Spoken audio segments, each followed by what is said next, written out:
చిన్న తరహా పరిశ్రమలు కుదేలు కాకుండా వాటి అభివృద్ధికి తన వంతుగా కృషి చేస్తానని జై భీమ్ రావు భారత్ పార్టీ సత్తినపల్లి ఎమ్మెల్యే అభ్యర్థి న్యాయవాది జొన్నలగడ్డ విజయ్ కుమార్ పేర్కొన్నారు. ఇటువంటి చిన్న తరహా పరిశ్రమల అభివృద్ధికి పార్టీ అధినేత జడ శ్రావణ్ కుమార్ నేను అండగా ఉండి వాటి పురోభివృద్ధికి పాటుపడతానని హామీ ఇచ్చారు. పల్నాడు జిల్లా సత్తెనపల్లి పట్టణంలో పలు పరిశ్రమ నిర్వాహకులతో ఆయన మాట్లాడారు. కోవిడ్ కారణంగా చిన్న తరహా పరిశ్రమల మనుగడ ప్రశ్నార్థకంగా మారగా మరొక పక్క కేంద్ర రాష్ట్ర ప్రభుత్వాల ప్రోత్సాహం అంతంత మాత్రంగా ఉండడంతో అవి కుదేలవుతున్నాయని ఆవేదన వ్యక్తం చేశారు. తీవ్ర వర్షాభావ పరిస్థితులు, ప్రాజెక్టుల నుంచి నీరు విడుదల చేయకపోవడంతో వ్యవసాయ ఆధార పరిశ్రమల పరిస్థితి మరింత దయనీయంగా మారిందన్నారు. దీంతో వాటిపైన ఆధారపడిన వారి జీవనోపాధి అస్తవ్యస్తంగా మారిందని చెప్పారు. ప్రభుత్వాలు పరిశ్రమలకు సబ్సిడీలు వివిధ రూపాల్లో ఆదుకుని వాటి పురోభివృద్ధికి పాటుపడాలని ఆయన డిమాండ్ చేశారు.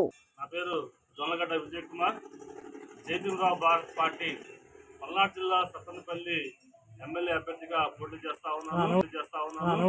ఈరోజు సత్తెనపల్లి పట్టణంలో వివిధ షాపుల వద్ద ఎన్నికల ప్రచారం నిర్వహించడం జరిగింది.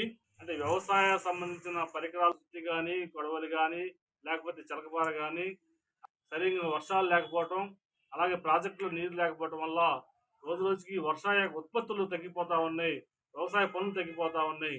దానివల్ల వారికి కూడా వ్యవసాయ అనుబంధ వృత్తులైనటువంటి కూలింగ్ పని కూడా వాళ్ళకు కూడా ఆదాయం తగ్గిపోయింది. దానివల్ల జీవనోపాధి తగ్గిపోయింది. ప్రభుత్వాలు అలాంటి వారిని ఆదుకోవాల్సిన అవసరం ఎంతైనా ఉంది. అదేవిధంగా ఈరోజు వెల్డింగ్ షాప్ తీసుకున్నట్లయితే వీళ్ళు 3 ఫేజ్ కరెంటు వాడటం, అలాగే ఇప్పుడున్న పరిస్థితుల్లో కరెంటు రేట్లు బాగా పెరిగిపోయినాయి. వీరికి సబ్సిడీ రూపంలో కనుక వీళ్ళకి ఏమన్నా కరెంటు ఛార్జీలు ఇచ్చినట్లయితే వీళ్ళ యొక్క ఇంకా చిన్న తరహా పరిశ్రమలు పెరిగితే దానివల్ల ఉపాధి పెరుగుతుంది, జీవనోపాధి పెరుగుతుంది, రాష్ట్రం యొక్క వృద్ధి పెరుగుతుంది. దానివల్ల రాష్ట్రం అనేది డెవలప్ అవుతుంది. అందుకని మేము ఒకటే డిమాండ్ చేస్తున్నాం, జై భీమ్ రావు పార్టీ ఒకటే డిమాండ్ చేస్తా ఉన్నాం. తరహా పరిశ్రమల వారికి నేను తప్పకుండా అండగా ఉంటాను.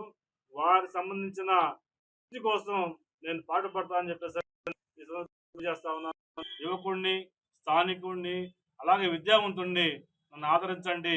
ఓటు గుర్తుకే మీరు ఓటు వేసి నన్ను గెలిపించాలని చెప్పేసి సందర్భంగా సత్తెనపల్లి నియోజకవర్గ ప్రజలు నేను కోరుతా ఉన్నాను.